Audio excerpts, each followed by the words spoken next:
Are we on live? Are we already on? Both of them, Trey? Well, good morning. How's everyone doing? Good. Well, Amy's here, so we'll get photographs today for sure. Awesome. So pretty. Good job. Oh my goodness. So we have a special guest today, which I'm going to introduce in a moment. So you obviously can tell that Rev Jeannie is not here. She's on some glorious cruise somewhere. I mean, just hanging out with her grandchildren, having a good time. So I think that she wanted that more than the whole cruise, was just getting to play with grandchildren and not have any agenda, you know. But right now we're at Reverend Dr. Michelle Whittington's beautiful space that she lets us use every Sunday. So we're so grateful for that. This is where she does her practice. And if you're interested into what she's offering, that's on unleashyourlife.us. I know a lot of you have done her courses. She's my mentor since like 2005, 5 or 6. Like, she's amazing. So she's got this year-long course. Is that right, Ann? Yep. A year-long course, and then she's got different Best year yet. Best year yet. That's what it's called. And then she has this different women's groups and things like that. Usually it's supportive of women, but now she's doing a lot of PQ stuff, which is incredible work too. Yeah. So check that out and see if there's something that could be there for you. But we at least get this space every Sunday, so we're really grateful for that for Sofa Sundays.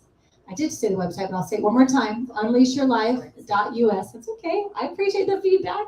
That's all good. So this month is all about thoughts and what we're thinking about. And I asked Peter to help us with that today.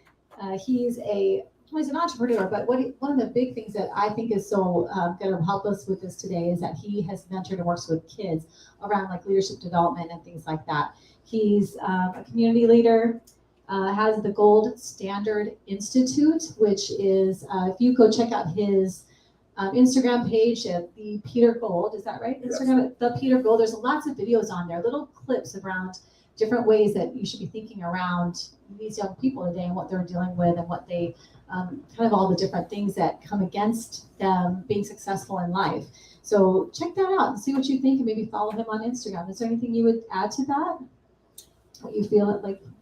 Yeah, so just focused on this idea that as humans we're constantly improving, and we were just talking about it a second ago, with creating context for people and understanding that every behavior, every action comes from a past experience that perhaps you've had to.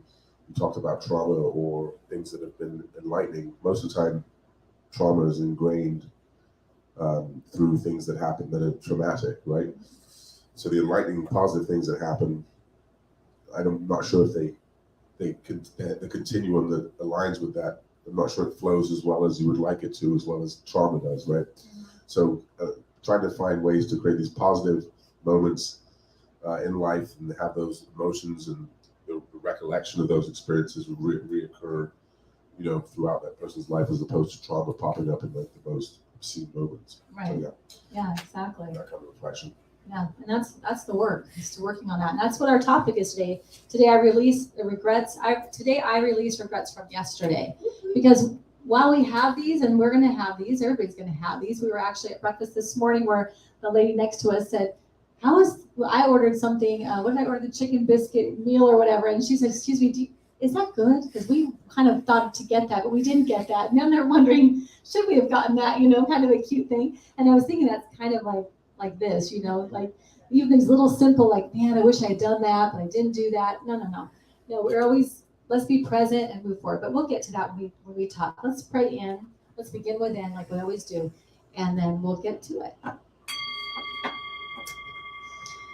All right, let's take a deep breath. And we're going to release anything from before this moment. Let go of the morning, let go of anything that didn't get done, any regrets that you've already had today. We're going to let them all go. And with the next breath, I want you to release anything coming after this moment. Let go of that to-do list, all of the things that need to be done, any worries, any concerns. Let them all just drop to the side just for this moment. And let's come together in this space, in this connection, in this love, in this present moment where there is only one thing. There is only God. There's only life. And God is that love. God is joy. God is peace, connection, God is all there is. And as God is all there is only one thing that we each could be coming from. We are each that perfect manifestation of God in our own unique way, in our own unique human expression. And from knowing that truth of who and whose I am, I speak my word for this morning, for this time together, knowing that the law of God can only say yes to what I've spoken. And I know that as we each allow ourselves to be present, to be in connection, that if we allow ourselves to be authentic and come from that place of our true self, we will receive what is ours to receive. We will connect with the joy and laughter. We will hear the sharing and the teaching. And from that, we will create a life that we truly love. And so I let it go and know and trust that it's already done, that it is already good. And together we say, and so it is. And as I have prayed that prayer in traditional New Thought affirmative prayer form, we always want to remind people that we accept all faiths. So if you don't pray that way, if that sounds a little bit different to you, when I'm praying, feel free to pray your own way. Whatever works for you is fine.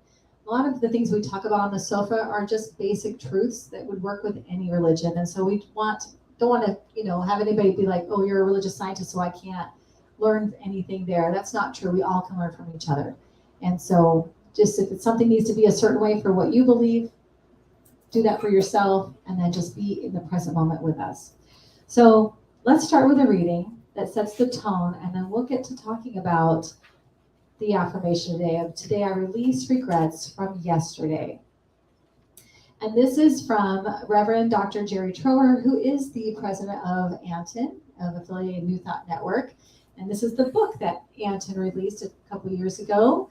And we read from this pretty much every Sunday. It wasn't the way we planned to do it, just wound up being that way. So this is the New Thoughts for today.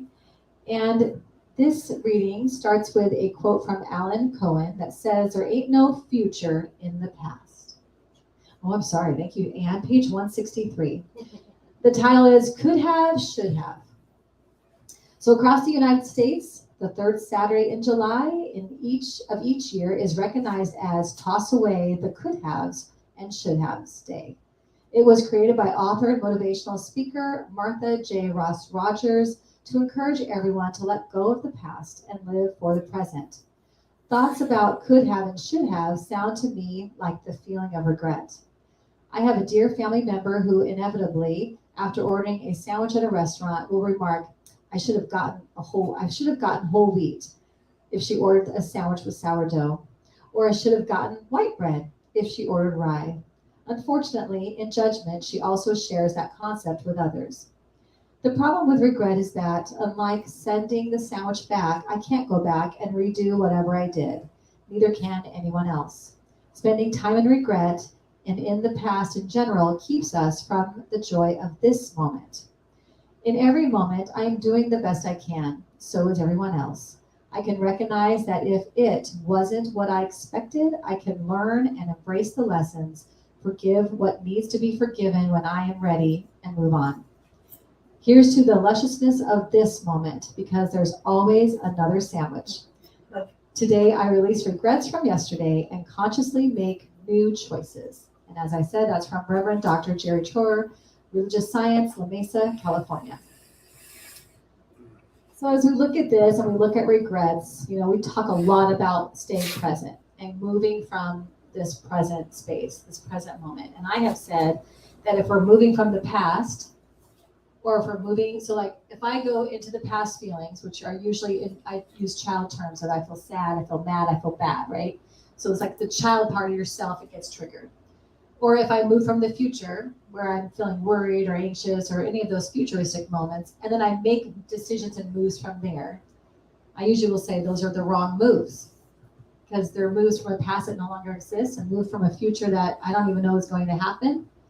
So we need to get back to the present moment and move from here. And I feel like regrets keep us kind of attached to that past, and it causes us to move from there. So it's just such a tough thing, and they're hard to release. Yeah, so my motif is that I always say that I don't do regrets, but in actuality and realistically, we all do. So even just saying that I don't do regrets is actually recognizing the fact that I probably do have regrets subconsciously. So let's recognize that first. I think people need to understand that it's normal to have regrets because the the beauty of what I do, I mentor a lot, and it's what I try to do with a lot of young adults and kids is try to teach them, try to show them ways to do things that they won't have to have regrets, right? So this kind of idea of forethought and planning and this consistent focus on how can I do things now to make sure that I can have good results in the future. And of course, there's so many situations in life that we deal with that you're not able to plan for everything. However, that being said, there's the normal kind of misnomers and there's things that happen to everybody consistently through life that we want to, and then you can learn from other people's mistakes too. So that I think it's first to recognize that everybody has regrets in some form. Moving past that, I would say that it's just normal that past situations will ultimately program you to see things a certain way. If every time you go to the supermarket, you get smacked over the head by someone that looks like Santa Claus, then you're gonna have a fear of Santa Claus, right? And supermarkets. Or the grocery store. And supermarkets, yeah. You're like, oh. So, but is that a regret that you're supposed to recognize and align with? No, because it's something that happened that was probably out of your control. Santa Claus guy just like smack you over the head. So, in essence, it's just normal. So I think that a lot of people, they look at regrets, they beat themselves up for decisions they made. And in actuality, if you approach things with an ideal or an idea that you're doing everything in good faith and with using the tools that you have to be able to have a discernment that allows you to have clarity in your actions, then that's the first step. I think like regrets, they're always going to be there, but leaving them where they are and understanding and then processing and then moving on is important. I don't think it's impossible to remove yourself from the fact that these mistakes or things that we did. And I think also there's a complexity in there that sometimes people do things that they know they're going to regret. Have you ever heard someone say that? They're like, man, I'm going to regret this tomorrow. It's like, well, then why are you doing it? It's like That's funny. no, it's true though. It's like, why, if you're going to regret it, why are you actually taking the action and doing it? Then don't do it. It's like, you look at it like, well, then don't drink the drink. Yeah. Don't whatever. So, yeah. And then the idea of, again, they're all connected, the idea of worries and the things that we're looking at and projecting that we're heading towards is also convoluted because it's attached to the idea of regrets. So the things that we've done that we regret perhaps are conditioning us now for the future to see things where we're going. And those things are things that we don't want to, pitfalls we want to avoid. In fact, we know that we might do it again and regret it. It's a vicious circle, I mean, vicious cycle. I don't mean to sound, I mean like it's a situation where there's no way there's no resolve, but there is. I mean, I think it's we talk about being intentional. For the most part, I'm very intentional in my life. I'm intentional because life experience, regrets have made me intentional. So I know what to avoid. I know how to get results that I want. I know where to go to get those results that I want. But that's come through time. I'm 47. You've asked me the same questions when I was younger. I played professional basketball, played college sports, worked my butt off, the discipline, the consistency. But there's even regrets in there. I'm British, and I was telling her, I think I was supposed to go. I played rugby as a kid. Played for the British national team under 17s as a 15-year-old, and I was supposed to go to Oxford University, and came to the States instead. I always tell her sometimes, like, well, I regret a little bit, not regret. I wish I had stayed. And she's like, well, if you stayed, then you wouldn't be able to be on the sofa, or you wouldn't be able to enjoy You want to be with me now. Right. Wouldn't be able to enjoy life the way it is now. So, those are things that I think somehow, demons that we have to move on from. And it's just life. But just trying to be the best we can every day. I think it's very cliche, but it's actually true. It's all you can do. You can't hold on to the past. You can't think about mistakes you made, because it will ultimately be a component that derails your ultimate path. Think about how many people get stuck in this mantra, this idea that they were supposed to be something. I know pro athletes or guys that got hurt or that were supposed to have a long career, that the whole trajectory of their life changed for the simple fact that something happened, or a mistake they made, or a choice they made, a car accident, or they hurt their knee, or they had alcohol problem, whatever it is, and they have regrets. But ultimately, those things happen for a reason. And now the path of your life is changing. Whatever the reason is, the path of your life is changing. How do you now look forward and make sure that you have the best possible opportunity? And I would say you stay present, right? Because if you're regretting that, like you're future projecting a future that doesn't even exist. It never was promised it was going to be that at all. Right. And those different paths and turns are how you got here today. And maybe you love your life. Like I love that we're together. And had you been in Oxford, the path would have been different for you. And maybe you wouldn't have crossed paths also, So even though you're like, I regret that, but then what am I saying, So you can't judge yourself with the knowledge of today from the past. Oh, you have a question? Hey, Trey, would you grab them to the microphone? It's a curiosity, wondering if regret is a societal thing, because I have a feeling that not all societies, I have a feeling that regret isn't even in some social circles, like in their vocabulary. Buddhism. Yeah. It's not, I don't think they do regret in Buddhism. Well, that's interesting. I hadn't even considered, because I'm just so in this world, Yeah, right? Wouldn't yeah. even consider that it's something that we have in our culture, or just in this. Yeah, that's interesting. As you were talking, I keep thinking of my mom. I'll never forget her getting her cancer diagnosis, and we were sitting in there together. And this is a woman that was very healthy, but she hated doctors. She was scared all the time. She was scared of the dentist. She was scared. She had a lot of fears like that. So she wouldn't go she never went and got a colonoscopy. And I just wasn't at the age where I'm thinking of that to be like, hey, Mom, did you get it? I never asked. I never thought of it. And I remember her sitting there because it was colon cancer. And I remember that she got the diagnosis and the doctor left the room and she's sitting there and she's like, stupid, stupid, stupid. I said, what's stupid? And she goes, me, I'm stupid, I'm stupid. I said, why are you saying that? She goes, I should have gotten that I should have had a colonoscopy. I said, well, you can't judge yourself now. You can't judge yourself on that now. We have to deal with what's happening right now and move forward. What are we going to do about this right now and move forward? That's not fair. You were scared and you made decisions based on the fear of at that time. Right. So it's so unfair to do that to ourselves. Yeah. So the idea that she didn't go to the doctor is something that I would say half Americans don't go to the doctor. Exactly. And so, yeah, I mean, that's a tough one, isn't it? Because we ultimately, if we feel fine. Yeah, she was always healthy. So I think she gambled on that, right? Right. No history of it in her family. Right. You make She gambled on it. choice. Yeah, it's interesting. How do you deal with like young people that you deal with, because young people have these regrets? Well, I wanted to go Yeah, to oh, her sorry, question, yeah, actually, go to this point. So I find that interesting because it would be an interesting study to try to understand if other cultures, because we interweave our ideals and our social kind of intuition,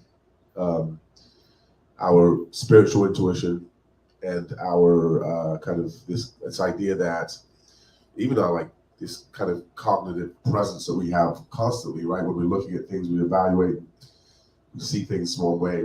Other people might see the same thing a completely different way. It's the same concept, right? Like the idea of how is regret being introduced into our human genome, into our kind of fabric. Why? Someone had to do it. Mine personally come from the obvious place, Catholic school, right? So it's like, that's where mine comes from. And we talk about it a lot. It's just constantly there. So it's that idea of accountability to myself and then to God, and somehow I need to be better because there's always somebody or somehow those things that I'm doing will come back to haunt me or whatever. That being said, I don't want to use extreme examples, but I am going to use an extreme example. There's it's not even really a political issue, it's war, right? So if you're somebody that has this huge like responsibility on yourself as a president of a country or a prime minister or leader of a political organization, and then you make these choices, right, based on a completely different set of ideals than your counterpart or your opposition, and you do things like I thought about that, like the person that had to put together that that attack that ultimately they knew was going to cause a firestorm and a you know what show in that region. Does that person have regrets? Like, how does and obviously they know, because to do something like that, you have to have no conscience, in my opinion. So somehow, somewhere along the lines of the extremism, the religion, whatever it is, even the responses, right? Same thing. Like you have to have kind of like a consciousness that allows you to separate those things and say, okay, you can't do regret, right? So I think it's something. I mean, the fabric of our society, these pylons that identify there's probably 5 of them or 6 that identify our values, our infrastructure of what we are as a society. Those are the things that make us fall into that space, because you see people online, social media, it's going to be karma, that's going to come back to get you. I don't know if everybody believes that, right? Not everybody believes in karma. It's kind of centric idea that each one of us is going to have some type of payback for stealing a cookie, or nudging a child, or whatever in the Super Bowl, whatever it is. I mean, whatever it is that people do, right? Like, is it going to come back to get you? I don't know. I mean, who's ultimately determining those things? I think we do. Right. Yeah, it comes from inside of us. We're gonna, whatever we think and believe, whatever's happening in our brains, which is why we're talking about this way of thinking, we are going to attract what we think it is. So if we think, yeah, karma's going to get me, then guess what? Karma is going to get me, Right. because I'm going to be running around looking for ways that karma is going to get me. Something happens. It could have happened either way, but because it happened, I'm like, oh, that's karma getting me. I'm referring to I'm referring to the idea that I'm going to apply this onus of karma on somebody else. Right. Bless you. And that to me is nonsensical in a way, because you're right. The only person that's controlling the karma is yourself, because somewhere inside your being, you feel guilt or whatever it is for whatever it is you did.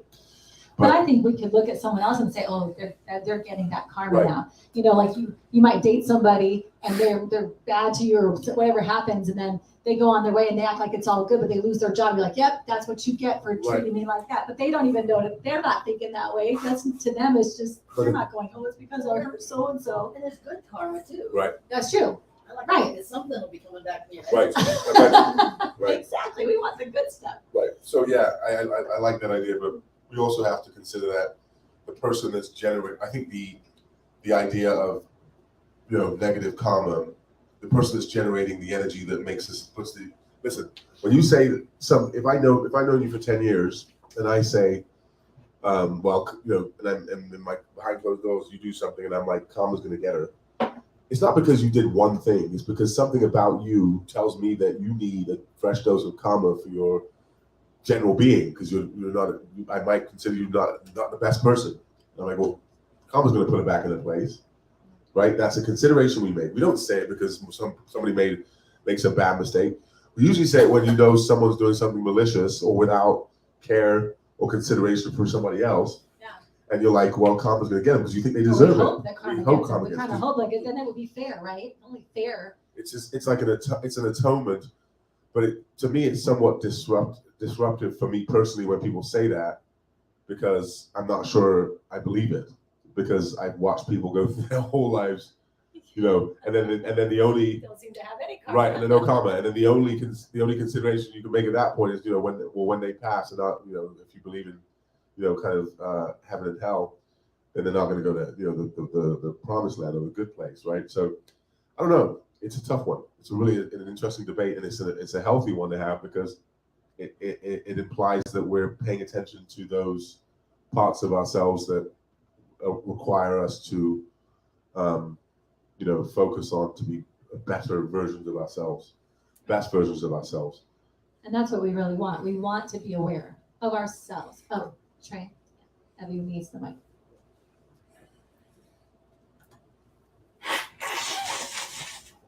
I just want to make a couple of comments. I think sometimes regret, things that you don't even know you're going to regret until you actually do it, especially when you're young and stupid. No offense to Trey. But when I was young and stupid, I remember pulling a chair out from behind somebody, and it was I was a child, and that person really hurt their tailbone, and it taught me never do that again.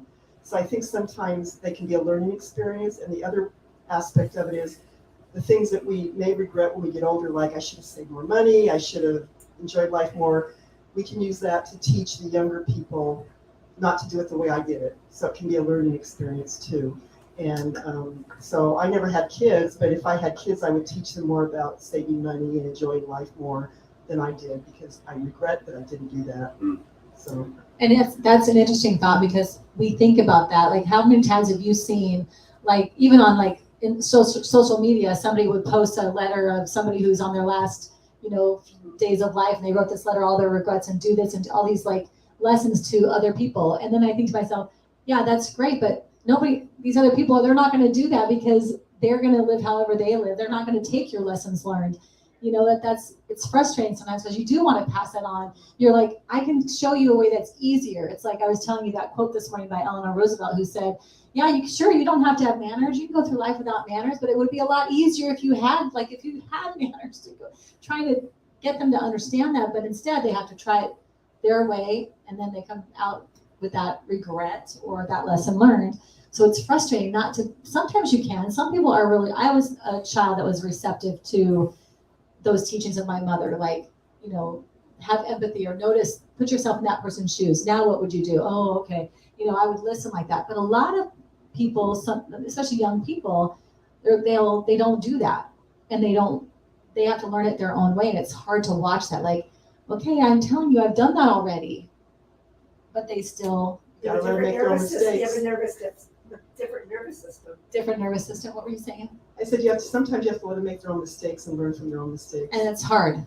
It's hard to watch that. Yeah, for sure. Because we know what it felt like. So the idea of I like that, and I like you guys' input. Really good. Isn't that cool? I love Amazing. it. Yeah, no, it's because it just switches the metric, because we talk about things with a certain stopgap, and then they've kind of extended it or reflected it, pushed it back the other way. So it's a good way to be able to see things.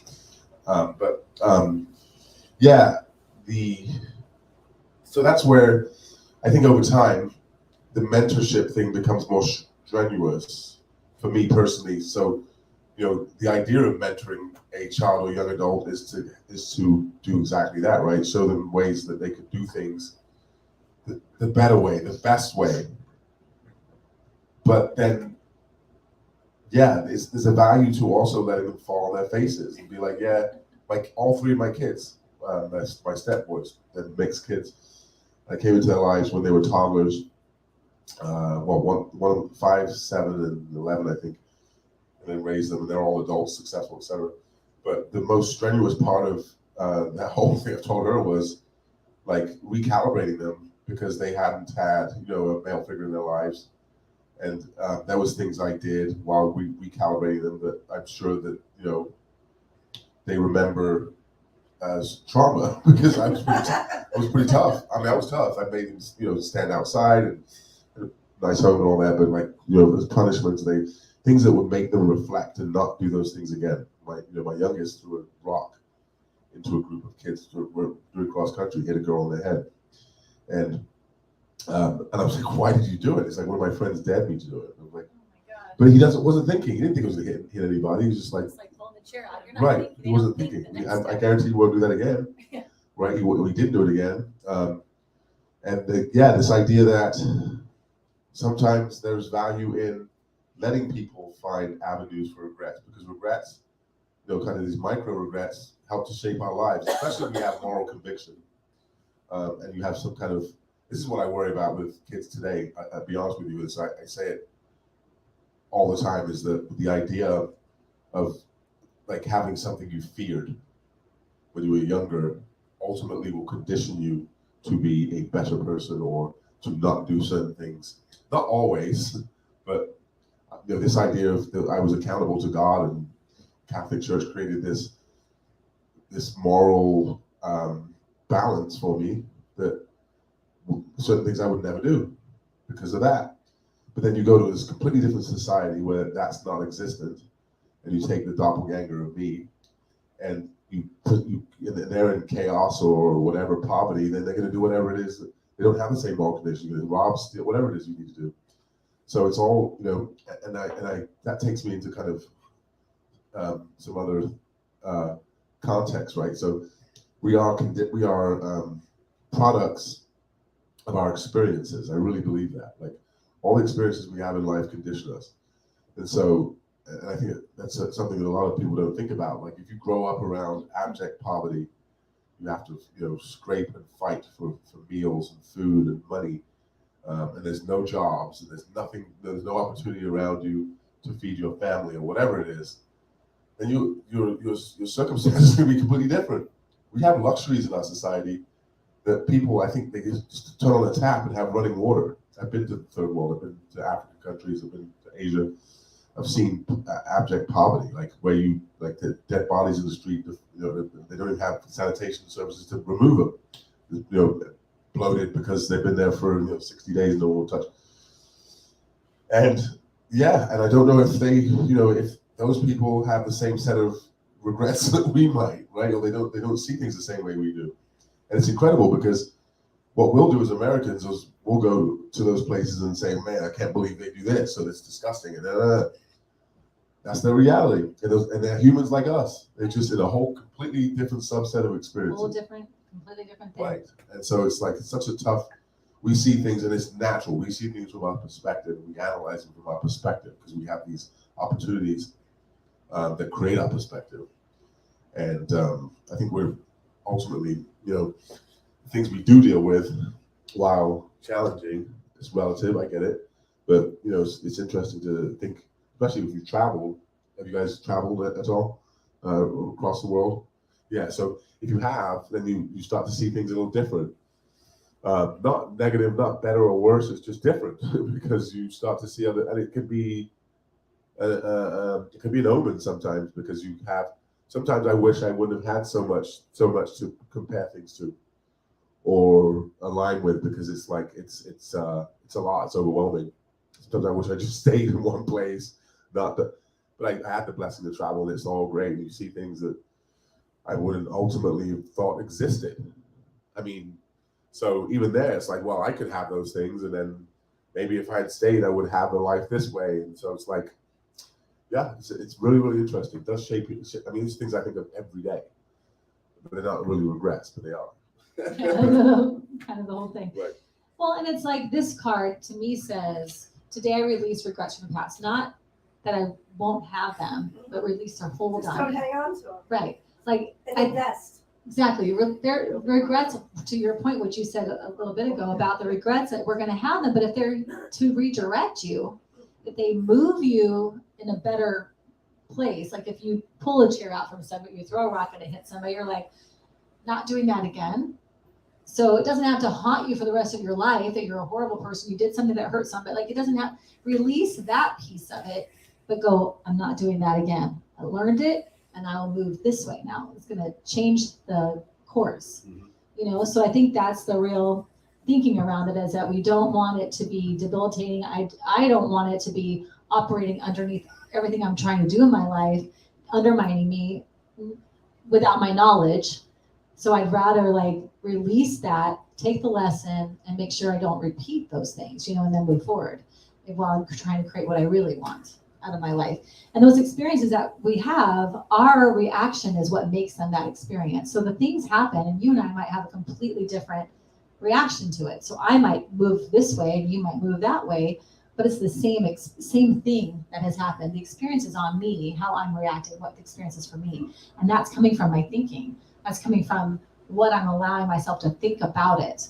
So I can look at something and someone might say, this is bad. I might say, well, that's good. It's the story of the farmer. Remember the story of the farmer who breaks his leg, and the whole town is like, oh my gosh, this is terrible. You've broken your leg. And the farmer says, we'll see. And the next day the militia comes through, taking all the able-bodied men out to to the war and he can't go because his leg is broken. Oh, the good fortune, you're so lucky. And he's like, well, we'll see. And then the next, so the story goes on and on and on. And every turn it's like, good or the neighbors are good or bad, good or bad, good or bad. And the farm's like, we'll see, because there's always two different points of view the whole way. How do you look at it? And that's your thinking. So if you're like buried in regrets and all they're doing is holding you down, you're not in the present moment. You're not moving from the present moment. You're moving from that. So I'd rather see us all be aware and be conscious of what we're thinking about. And if it's just a bunch of regrets, that's some work to do. Wow. Was the question you asked me about kids? I'm sorry. I don't remember. So how do you? Earlier, how do you? So when a child, because a lot of these regrets are coming from, or not just regrets, like our triggers, right? Our triggers come from the past, which usually means you have an inner child stuck somewhere.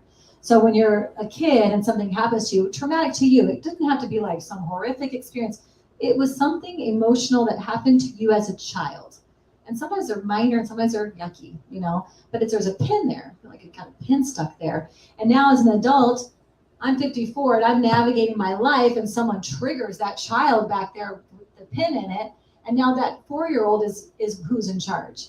I'm throwing a temper tantrum or I'm stomping around or whatever I'm doing. And it takes me a minute to go, whoa, I don't need a 4-year-old running a 54-year-old's life. Thank you so much. I appreciate you. I'm going to take back over and run my life as an adult. Ann needs the mic. So I was asking Peter about that piece. Like, if we could help young people to not create the pinpoints at all, then those triggers wouldn't exist. So that's my thinking on that. So go ahead, Ann. Okay. I lost my train of thought. It triggered something for you. I did. I lost my train of thought. We'll get it back to you soon. I'm sure it'll come back. Senior moment. Yes. So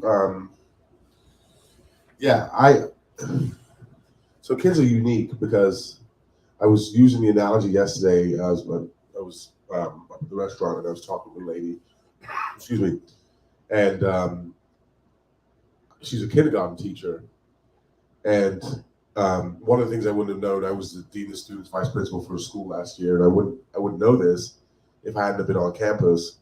And one of the things that I learned was that the kindergarten teacher is probably the most important teacher a child will ever have. We all kind of remember our kindergarten teacher, I think, because it's the first time that outside of our parents, like some other random human beings, it's an adult that we're supposed to respect, starts telling us things that we're supposed to be doing, ways we're supposed to be behaving, ways we're supposed to react, and you have to be extremely patient. So I watched these kindergarten teachers on campus, and I used to go observe classes because that was part of my responsibility, and they were amazing, like, because they had these, 15, we were kind of like a charter school, private school, but 15, 20 kids that every single one of them had a completely different subset of experiences that define them as 5-year-olds. 5-year-olds. Say it again, they're 5. And they've gone to 4 or 5 have gone to preschool. The other few had absolutely were feral, right? They had no training. That's what they are like. Right. They had no real training or guidance because their parents were they're just kids, let them be kids. But then then the other 5 had decent guidance, somehow intuitive, whatever. There's something that allowed them to be who they are. You could tell though the difference. I mean, such a range, so different. And so that teacher has to now sit there and moderate those children and get them all on the same plane, at least in terms of decorum and behavior, right? At least there, we can start off from that start point. And then from there, we can move on into educational material, but they have to all have the same behaviors, right? And I watched them try to do that. It's really hard. That's from the start point. So then fast forward to when those kids, 14, 15, 16, I deal with little ones too, but most of when it's mentoring is 14, 15, 16, 17, 18, all the way up to 23, 24. I had a kid call me yesterday, Sean, you'll meet him.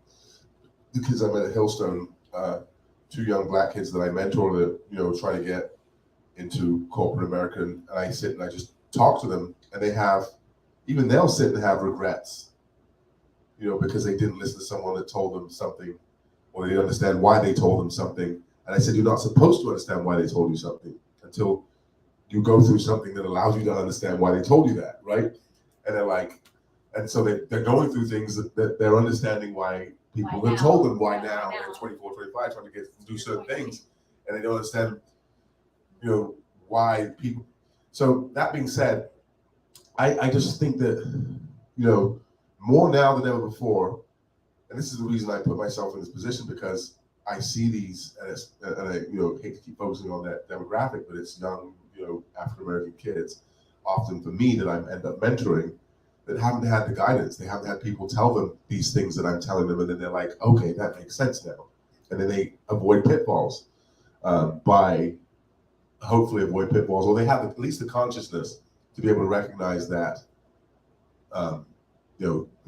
like, listen, if no one reminds you what you are or what you look like or whatever, you won't know, right? Until you look in the mirror, and you're making evaluations based on what you see through your own eyes. But then people telling you what you are, what you look like, how you, and that's kind of reinforcing an idea that might be correct, might be wrong. We tell people they're beautiful, or all those things condition us, and perhaps somehow also are connected to this idea of regret, right? Because they're creating this mantra, people used to say to me all the time. People ask me now, like, what are you doing here? I mean, it's like, what do you mean? What am I doing here? Like, I don't even know what that means to me. It's like it's like a consideration that I should be somewhere else, doing something else, like coaching basketball or whatever. I don't know what it is that they think, but how do you say? They look at your height and That's they make a That's my judgment point. on That's the those problem. things, yeah. That's the problem, because they don't know the complexities of who I am, and I'm here because I want to be here. It's like those choices we make, and not to humble brag, but I speak languages. I speak 5 languages. I was educated in top schools and all those kind of things. And somehow that to people defines that I'm supposed to be doing something else, right? I'm doing what I want to do in my life. And I think that somehow that comes out of this idea, and I will tell you the truth. Think about the complexities of this. And I'm going to share something pretty deep. So growing up in England in academia, my parents were both medical doctors. Grew up privileged, for sure. Went to private school. They gave me the best opportunities. So think about this. I went to these great schools. Went to school with aristocrats, kids of knights. A couple of like Arab sheiks sent their kids to our private school in London. Like, it was crazy. And we were like just a regular, like, upper middle class family. These kids are landing in on the rugby fields and helicopters at the beginning of the year because it was a boarding school. And so I'm like seeing all this stuff, and I'm like, okay, in my head I'm like, why don't we have this stuff? Kids had Rolls Royces. One of my friends had a Rolls Royce that used to get driven around London. He had a driver. Like, it was crazy. And I'm seeing this, and I'm okay, whatever. So I go to these 2 different private schools. I'm away from home, so I'm only at home in the summer. And then I come to the States when I'm 15, 16 for sports. And started playing basketball, whatever. So in my head the whole time, I went to a privileged high school, right, in Cincinnati, Ohio. My guardians, my parents were a Jewish family, wealthy. So again, opulence, opportunity, things that most people never see, but that was my reality. And somehow, think about this, I went on my college visits this is a regret thing, kind of, but it isn't. Like, I went to my college visit, University of San Diego, which is on the hill. Have you guys seen it? The white buildings are beautiful, beautiful campus. Law school. I want to go to law school. And then I went my visit to Pepperdine. I went on a visit to Davidson, which is kind of a smaller, kind of an Ivy League school, like 7,000 students, something like that. That's where Steph Curry went to school. And I went to Ohio University and Eastern Michigan University on a visit. And I chose Eastern Michigan University based on the fact that I went onto campus, I swear, and I saw all these kids, African-American kids, mixed kids, white kids, all mixed in this whole like utopia. It looked like a utopia from my standpoint, having a great college experience. And I saw, young black men being young black men in academia. I'd never seen that before in such abundance. I think I want to go there, and that's where I learned this complexity of like, your existence in this country. It was just so unique. But in retrospect, I'm like, I should have gone to Pepperdine or I should have gone to Davidson because my experience would have been different. But I don't regret it because it actually gave me some insight into and aligns with the things that I do now. So some people were like, why didn't you do that? And those regrets were created by other people telling me I should have done that, right? But in my head, I'm like, I took the path I wanted to take. Maybe no one actually helped me with that experience. My guardians were like, you choose where you want to go. But in essence, they probably should have nudged me towards a certain school. Actually, my coach was Jewish also, Ben Braun. So that's probably why he probably had a conversation with my guardians and kind of get him to come here. Who knows? And it was close to home too at the time, even though I never went back after already that summer. So yeah, it's so hard with kids because everybody has all these different experiences that define, like, so they're almost ingrained in our fabric, into our blood, where it just defines who we are. And so countering that in an hour-long mentorship session or coaching them in sports and trying to get them to think a different way or leave those things behind, it's hard. But all you can do is the suggestion that counts. But like I think most of the time we're having conversations with people, I would say this all the time, that we're full of, it's always suggestions. We're always suggesting when we have conversations. I was thinking it's a matter of, I'd imagine you just plant a number of seeds. Right. I mean, children have their experience, and then it's like leading them to the right path. Right. Because they're on whatever path they're at. They know what they know, and they don't know what they don't know. And you can guide them. Yeah. Awareness. Exactly. Right. When you talk about kindergartners, it reminds me of when Jordan was a kindergartner, and I would volunteer in that classroom. And I remember I would just volunteer, so I wasn't helping with it. I would be over here sorting papers or whatever. I remember she said, this little girl, she had a great command of the room, and this little girl was whispering. She was trying to teach. And this little girl she says, "What are you saying? What are you saying to me?" She leans over to this little, "What are you saying to me?" And I look up because I was like, "What?" And this little girl goes, "I'm hungry." And the teacher's like, "You're hungry?" She goes, "I'm hungry." And then she says, "Did you have breakfast?" She says, "No, my mommy was busy." And she said, "Okay." She says, "Look, children, you're old enough to make your own breakfast." And I was like, "Oh, I'm sorry." Like my head was like, "Oh my God, do not tell that to my child." Like I was like a freak about tidiness and I want everything a certain way. So she proceeds to tell this class of children that sometimes mommies are busy. And mommies and daddies are busy getting ready, getting you ready and whatever.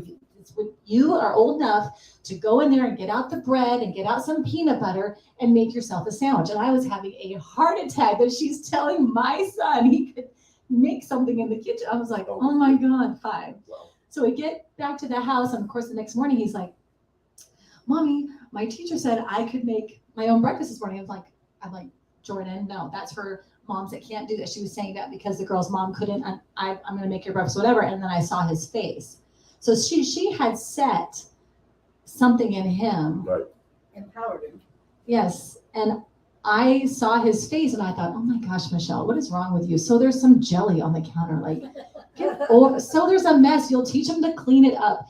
And then I said, "Okay, go ahead. Go make it." This was the kid that on his first birthday, they give you the cake. And then they love it when you give the kid you give the kid on their first birthday the piece of cake and they eat it themselves because they make such a mess. Oh no, my child was like, and I was like, everybody's looking at him, looking at me like, "Go ahead, Jordan, eat the cake." And he's sitting there because he had never fed himself. Like I was always so like perfect with him. And I was like, "Oh, for God's sakes, here he is." So I took his hand, I pushed his hand in and he was like, I freaked out.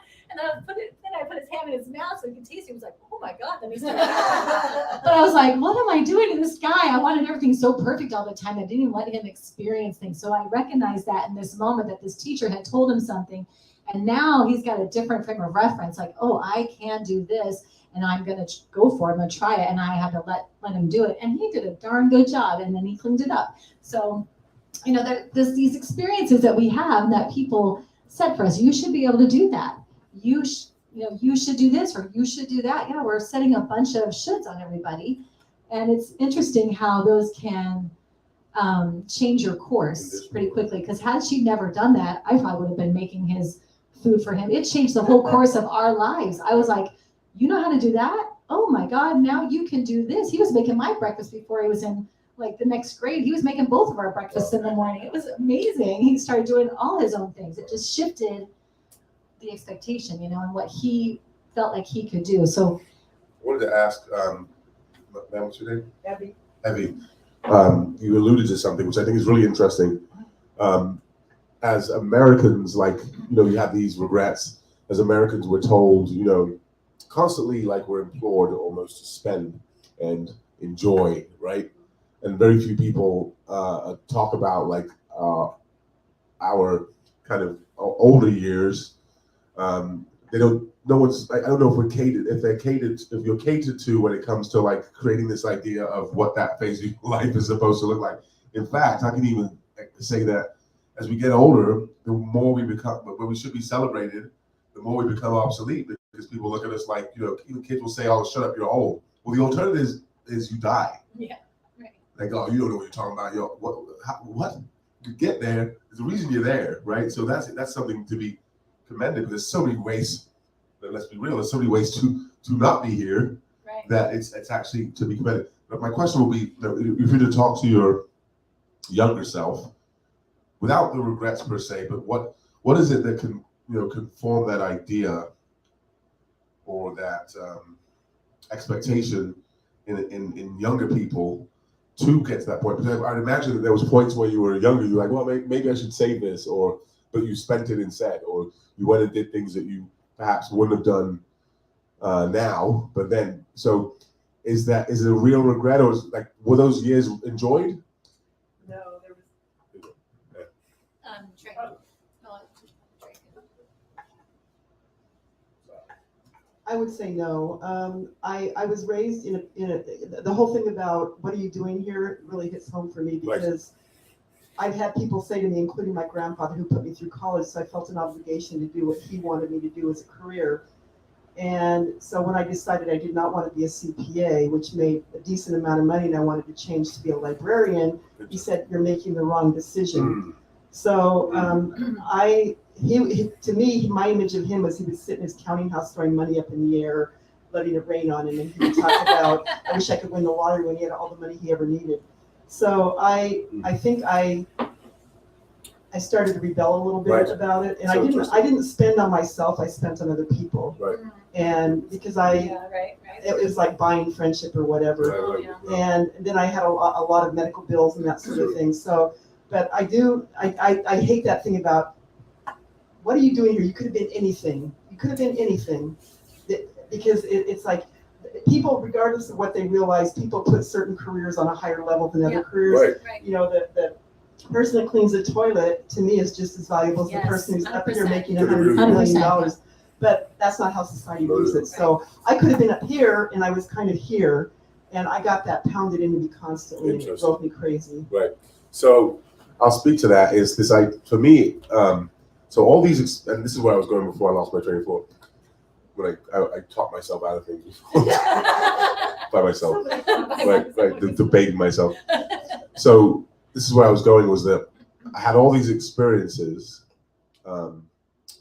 this kind of acumen, going through college. Also, I was playing college basketball, Division I, and then I was student athlete of the year 2 years in a row. Was academic honors All-American, like all these things I achieved. Went to Europe. Played, 13 years of professional basketball. Lived in some great cities. And then, kind of get to this phase of my life. And for someone to ask me what I'm doing here, it's a slap in the face. Because it's like, they know nothing about you. They just see, a physical person, or they see that you're intelligent, whatever it is. And they're like, what are you doing here? And so in my mind, somewhere, there's kind of a place where I'm entertaining that, right? It's because That's why it triggers. That's why it triggers, because I asked her the other day, are you going to want to travel or whatever? I have a place in house in Italy, Pozzuoli, which I got through a transaction with one of my team presidents, mafioso team presidents in Naples, who instead of giving us money, gave me the deed to this place, which was real. And so I got, yeah, right. That's a whole nother story. I got lucky, but so I've done some cool things, but at the same time, yeah, it's like that. What am I doing here? I think the reason why I mentor and why I work with leadership is that's the answer. But we cast these unduly or unfair aspersions on people that make sense only to us, because to me, listen, I could have made tons of money. I got an opportunity to be a player development coach in the NBA when I got out of playing pro, because one of my guys was coaching, assistant coaching in the NBA. He was like, "Why don't you come work with us? You can make $200,000. All you got to do is train the guys, put them through their stuff, hold them accountable." I'm like, "Yeah, no, I don't want to do that," because I had because I thought of myself, or I think of myself as an academic, right? Because I went through the academic rigor, and I'm interested in that. I graduated with a degree in political science, so I put myself in this space. And the reason why I pushed so hard in that space is because I saw that we're not a lot of African Americans doing it. So when I was at Eastern Michigan, for me, I was looking around at my counterparts that I loved, and I was like, I got to be a better example for everybody. So I got to be on my books. It was already in my DNA because of my private school, but that was my focus. And so in my head, I'm walking around in this body, all these people trying to push me towards this stuff, like you said. It was almost like deliberately countering that and doing, like, I still won't go back into basketball because of that. Like, I'm not, and it so bothers me when, and I know that it's being genuinely honest, but you must walk around with a great beard, you must play basketball. I played, and you are a basketball player is what they'll say. And I'll say, no, I'm a person first. Like, they'll say that before they even ask for my name. I mean, it happens every day, all the time. How tall are you? Oh, that's great. All those things. You must play football for somebody. Almost like if your life's not that, your life's not useful. I mean, so that while my background and all those things are great, and I've had eclectic, I've been lucky. Again, having all those exposures for me personally, I won't say it's a regret because I was blessed. I've been blessed, but it definitely created a more complex circumstance for me to be able to see things clearly. There's always even if I take a job, there's always doubt there because it could be something different or better or whatever it is, or maybe I need to be here instead of here on a Wednesday, whatever it is. So yeah, it's actually interesting that we're having that conversation about it because it's complex for me. But I imagine it is for everybody because we're all, as I said before, we're all a product of our experiences. And I think we should allow ourselves, it doesn't have to be you or me, but everybody has this. Everybody, it is complex. You've made choices along the way, whether they were choices that you just made yourself Right. or choices based on what everybody told you they thought you should do and you thought they knew more than what you knew. You still moved in the way that you moved. Right. And that's what brought you to this present moment where you are right now. But the coolest part that we talk about on the show, but the coolest part about all of that is they're yours. You made the choices, even if it was somebody, even if your parents said, do this and not this, you do this and you go, okay, it still was your choice. That's the best part. So you can have the regrets. I have regrets. There's no way there's anybody, people, unless they're in a culture that they don't think of it that way, most of us will say, I wish I maybe had done that, or I could see if I had done this or that. But honor where you are right now and the knowing that you chose to move like this. And because of that, you can choose to move another way. And even if you're thinking about success or whatever you would label success today from your point of view, what was that list? Did I send that to you? There was a list that somebody posted about all the people that are made success in their later years. Even like Colonel Sanders, who was what was he, 80? The guy, when he started, Colonel Sanders, like he failed and he failed and he failed and he failed. Every attempt he made at a business, he failed multiple times, over and over and over. And I think he was in his 80s when he caught it. When he got the chicken. Now, would he have caught that though? Yeah, when he finally got figured out chicken. Would he have got that had he not had all these other failures? Right? Like, those all made him move too. If they actually did an analysis of it, those are all moves. So just move from the present moment though. If I can get myself and anybody else I know, like just move from the present. Find where you are, what's actually happening, and make moves from there. I think that's how we go with the flow of things instead of fighting this or pushing on that, or we're just letting somebody dictate it and we're just going to follow that along because we don't trust ourselves or whatever the reasons are. Innovation is, they talk about innovation, right? There wouldn't be innovation if, We're just almost done. I watched the time. there wouldn't be innovation if there wasn't failure, right? Is that what they say? Amen. That's true. So the idea of innovation comes from the fact that people fail at creating solutions for problems. So that's what, Necessity is the mother of invention. there you go. Well, then what is it? The Thomas Edison who said, "I didn't fail 1,000 times. I figured out 1,000 ways that the light bulb doesn't work, and then I figured out the one that did." Like, so it's mindset. It's your thinking, how you think about the thing.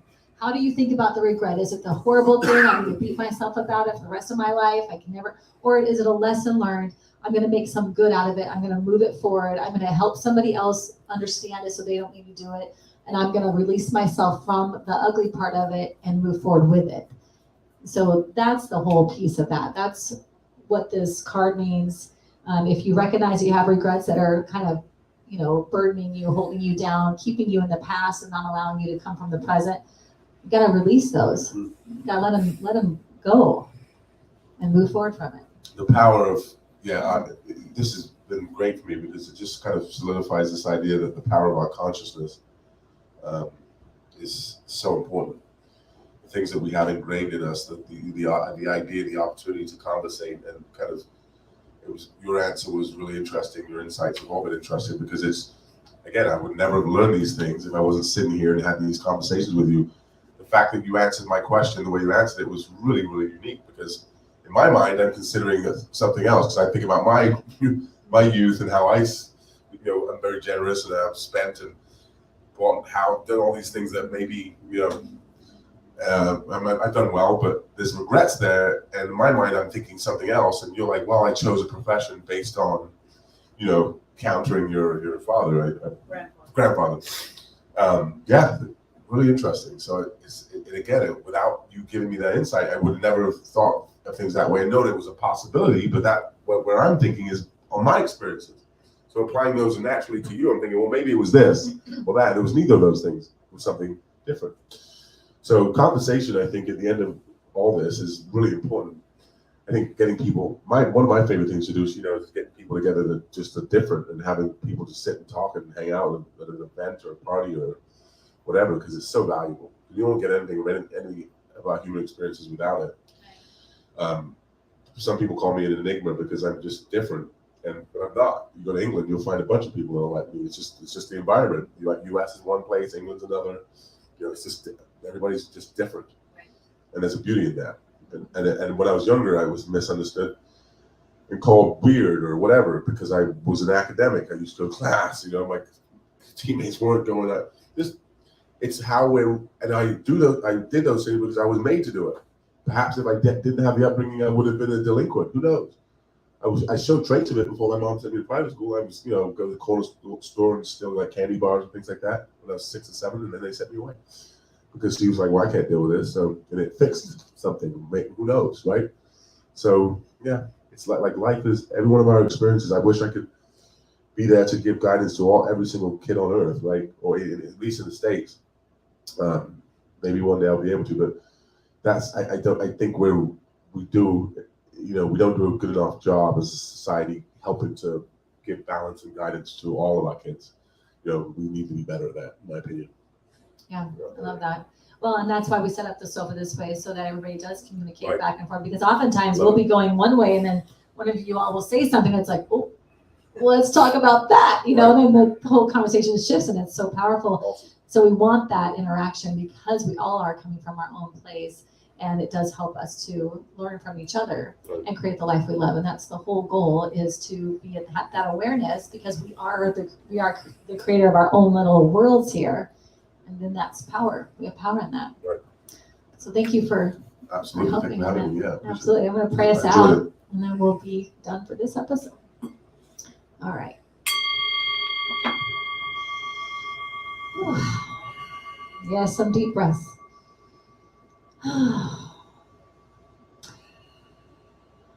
There's one energy, one power, one life, and we call that God.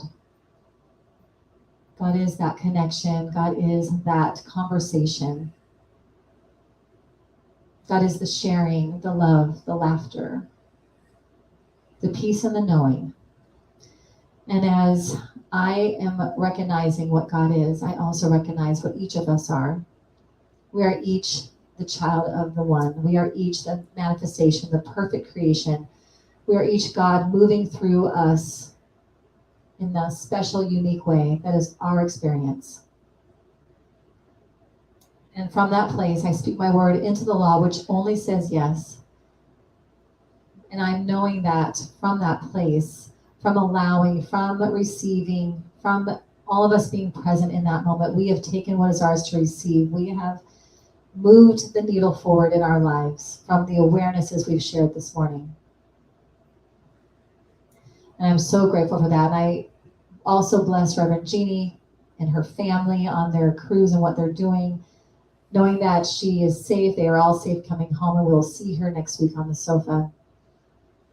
And I'm so grateful that everyone here, everyone within the sound of my voice and beyond, is truly blessed from this one moment that we all chose to be in together. And so I let it go, knowing and trusting that it is good. And together we say, and so it is. Thank you all for being here. Thanks for the time this morning. Thank you for those of you who are watching us live. And remember that you can support this ministry if you like what you've heard, if it will help you moving forward and creating a life that you love. Please share the post. Please comment. I love the little gifts that you guys leave in there. That lets Facebook know that something is going on in Sofa Sundays, and they'll share it as well.